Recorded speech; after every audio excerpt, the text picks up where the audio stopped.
Enrollment and even closures hitting childcare programs hard as a result of the COVID-19 pandemic. ABC 15's Mike Pelton looking at what options may or may not exist for parents going forward and how one daycare is staying afloat.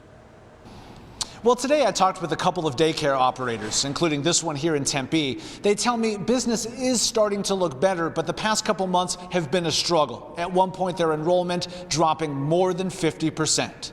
Business was actually overflowing. And then COVID-19 happened, enrollment dropping 75%, says Stephanie Wan, the director of Imagination Station Childcare in Tempe. Had to let go more than half of our teachers and watch numbers and make sure that we could still financially operate. And advocates are keeping an eye on the childcare outlook across the state. We have to be cognizant that we're probably going to lose some providers during this time frame. Kelly Murphy is with the Children's Action Alliance and says in Arizona, 75% of childcare providers faced at least a temporary closure. Low enrollment, a big factor.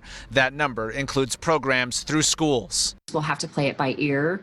I think it's going to be difficult to know if you'll be able to get care from the same place that you received it before all of this happened. Murphy recommends staying in touch with your provider and says CARES Act funding is vital for providers in the long run, while they face enrollment challenges and adhering to safety guidelines. Going through and disinfecting doorknobs, walls, pens, just anything that the parents and the children touch. Stephanie tells me their business able to access PPP funding. Enrollment is slowly on the uptick. They've brought back some teachers and hope they've endured the worst. Not going through anything like this in the past, not knowing, what to expect was probably the worst thing I think in the world. The Children's Action Alliance tells me there is an ongoing survey to gauge future plans for childcare providers across the state.